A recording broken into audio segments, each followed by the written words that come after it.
you. Hey, good morning. Good morning. Up and at 'em so far? I'm kind of the filler, you know. I understand the vice president's on his way. They told me that I've got so much time in which to get it done, and when I'm done, like I am done, and if I want to get out of here, I got to get out of here before he gets in here or I don't get out of here. That's kind of what Washington is all about. Let me just begin by saying thank you. You hear it, but sometimes we don't say it enough. I want to say thank you for what you do. You do one of those critical things that people in government, they get credit for. We don't do it. You do it. You're the ones that stand on the front lines. You're the ones that get up early in the morning. You get to bed late at night. You respond whenever there is something to be done. Your kids are proud of what you do. Think about members of Congress for a second. You suppose they're kids? I'm a member of Congress now. Do you suppose our kids look back at what we do and say, boy, I am so proud of what they're doing up there right now? See, there's something that we've all got in common. We all take a look at what we're doing, and we wonder whether or not what we're doing is for our kids and whether or not our kids' future is going to be as bright as we want it to be. I don't care whether you're a Republican or a Democrat or an independent, something that drives all of us is making things better for the next generation. That's what we live for. Sometimes we forget that. I want to just begin with this. Look, I'm new in the United States Senate, and I'm still learning my way through. A couple of things come to mind. Number one is I got to remember that there are some rules. You got to understand the rules. First is we're not really in control. But my 12-year-old knew that way back when I became governor back in 2002. Remember after the election and so forth, and they said, gee, what do you think about that? Your dad's going to be the governor. He says, we know who the governor's really going to be. It's going to be my mom.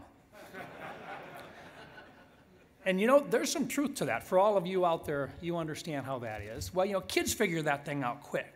But they also understand that we do care about what they think. We care about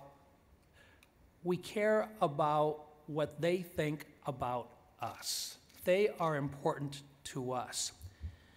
I wonder what they're going to think about us when they do the celebrations and they're in control in about 10 years. Because you see, in just a little over 10 years, our country celebrates its 250th birthday. I wonder what they're going to look back at this time in history and say about what we did. Are they going to look back and say, man, I'm glad what they did back there in 2015 and 2016? Are they going to look back at it and say, what was wrong with those knuckleheads? And I think that's what we should be thinking about right now, because I think one of the challenges we've got in Congress is that we're so focused on what's going on right now in front of us today that we forget about the big picture. You fill in part of it, because I think there's really three things that government has in a role. And the things are kind of basic in nature, but I think we should remind ourselves of them. Number one, government is responsible for protecting society from those who would do us harm, both internally and externally. Second of all, we protect those who cannot protect themselves, the very young and the very old. And third, we provide a quality education for our children because they are our future. Those three things unite us. They don't divide us. Those are the things that, regardless of what else happens and everything else that gets in the way, those are the things that government at all levels have a responsibility to see completed. Sometimes I think we lose sight of that fact. The challenges today at the federal level, they are significant. Deb Fisher was just in here, and Senator Fisher, I think, does a marvelous job of laying out those things that are in front of us today. Let's just think just a little bit about some of the challenges. You've heard them, you've seen them, but have you thought about it in this way? Looking long term is one thing, but when you look at the challenges that we've got right now, right in our faces today, you start to wonder whether or not we're capable of doing the long-term stuff. We've got an $18 trillion debt. Is that something we want to hand down to the next generation? Is it something that you wanted to see handed down?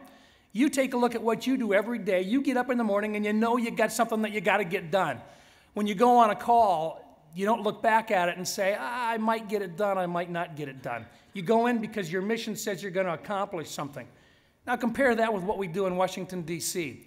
You got an $18 trillion debt. Anybody send anybody down here and saying, go ahead and build the debt, go ahead and make it bigger? That's no problem. It's not what you're sending people here for. What you said is fix the problem, right? That's what you wanted to see. And yet at the same time today in Washington, D.C., we're talking about the next 10 years of having additional deficits. If it was easy, it would have been fixed yesterday. It's not easy to fix, but you sent us here to get something done. If you could be a part of it, would you walk in and say, that's okay, 18 trillion's there, I'll send it on to the next generation? Absolutely not. What you say is I know it's a tough job and I got to get it done. Let's get started on it. We're not going to fix it all overnight, but we better get going on it. Right now, we're on track to add another $1 trillion, not this year, but next year probably, and $1 trillion after that. Until we grab a hold of this thing and there's something in the background that says there's a reason for getting it done, it's not going to change. If you take a look right now, when you go back home, do you talk about feeling good about a country in which you've got 1 million federal regulations? 1 million of them, and more growing every single day. Do you send people to Washington, D.C. saying, you guys know better than we do, make a few more regulations? The answer is no. I don't care whether you're a Republican or a Democrat. The reality is it's not what you wanted from your federal government. You're not expecting us to come in and tell everybody else Washington, D.C. knows best. And yet that's what you're getting time and time again. Let's take a look at what's going on right now. You got 1 million regulations on the books today, and yet you've got an Environmental Protection Agency that right now is proposing rules on carbon. And they're proposing rules that will cost the average American family, according to the United States Chamber of Commerce, an average of $1,400 more per year when the rule is fully implemented. Is that what you sent us here to do? You didn't elect the EPA officials. You elected members of Congress. Where's their vote in this? What you'll find out is that over a period of years, there's been a vacuum created in Washington, D.C. that is growing bigger, not smaller. And in that vacuum, good people step in to fill the void, to make the rules because Congress fails to do so. Today, the EPA is only in one example. The Corps of Engineers just changed, and now they want to redo what they call the waters of the United States. And they want to redefine which waters are subject to Corps and EPA review. We call it the biggest land grab in American history. I've got one county in South Dakota that's now concerned because they're afraid of even putting pesticides and herbicides on their ditches because they're going to have to go get a Corps of Engineers permit in order to do it under the new rules. Is that what you want your federal government to be involved with? That's not the reason why you get out in the morning. It's not the reason why you tell your kids what a great country this is. You don't walk in and say time and time again, send the folks to Washington that are going to give us more rules and regulations. At least I don't think you do. What about the FCC? The FCC just decided that they're going to handle the regulation of the internet.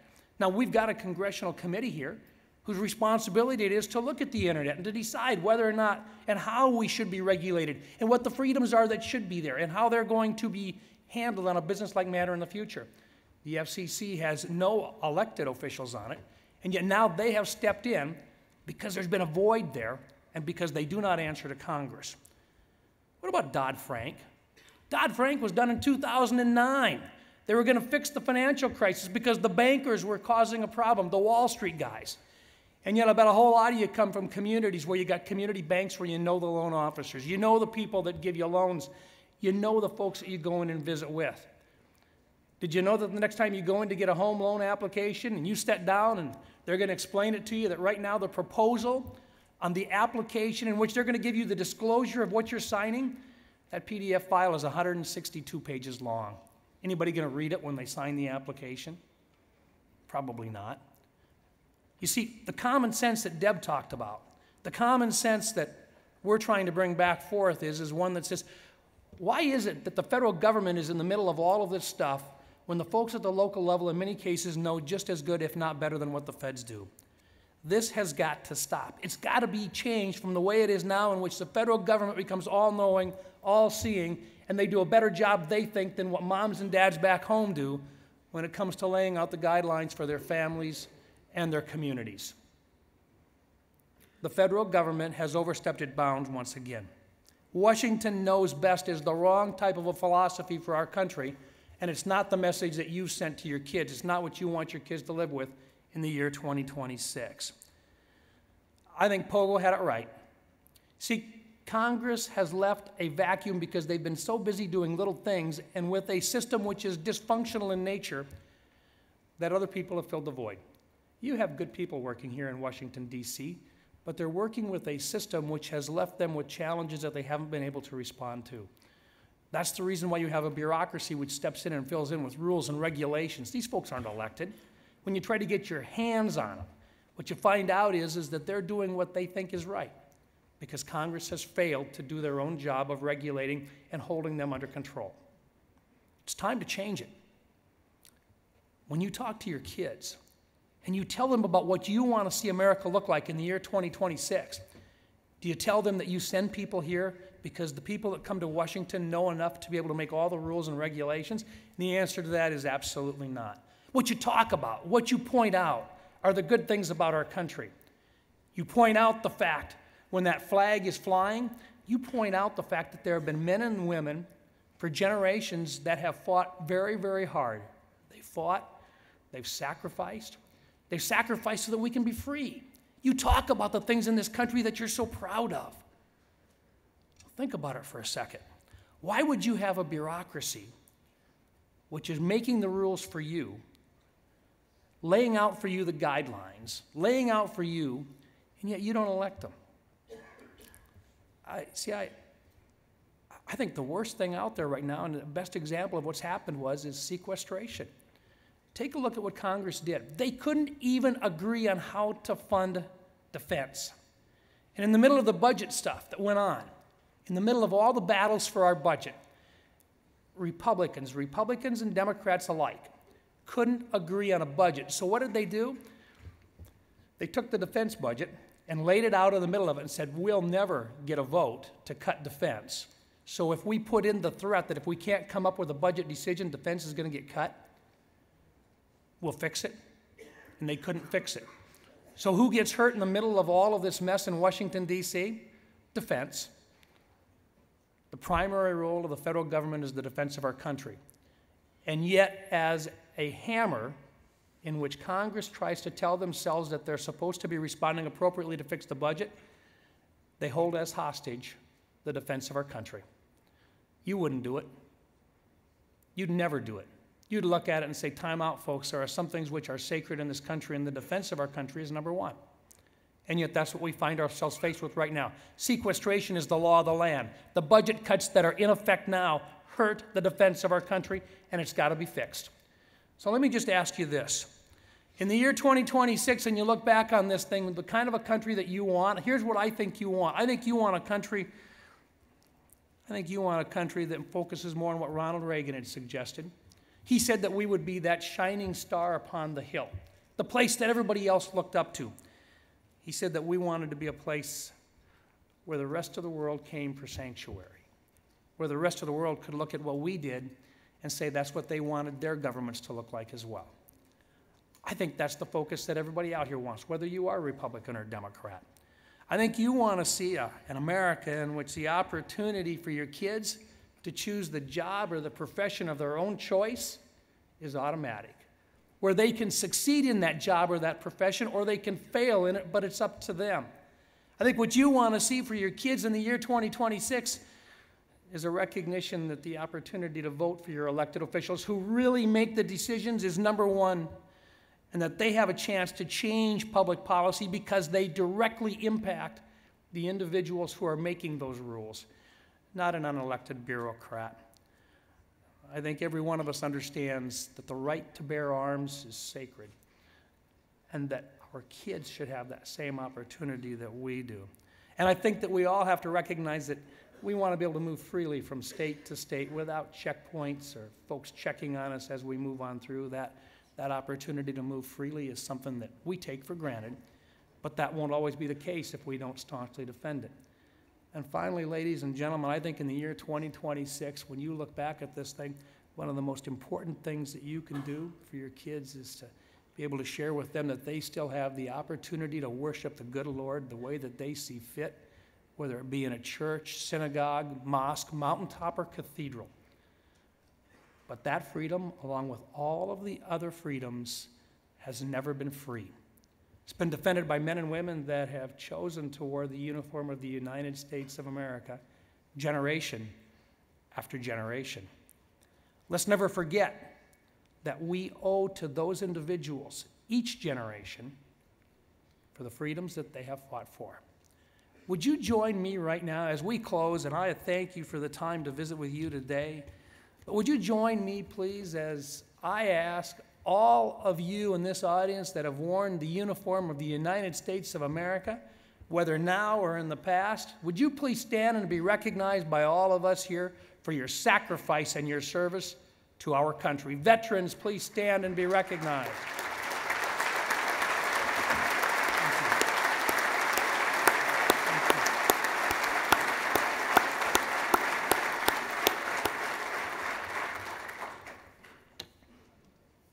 Congress can learn a lot from you. When you leave in the morning, you go out with a mission in mind. When you come back home at night, you're proud of the job you did. Your kids are proud of the job that you did. You share with them the reason why you do it. Congress needs to take that same attitude. Day in, day out. Accomplish the mission. Finish the goal.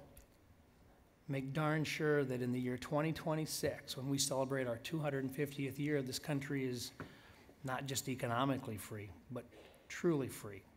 Free so those kids have the same opportunities that you and I do today.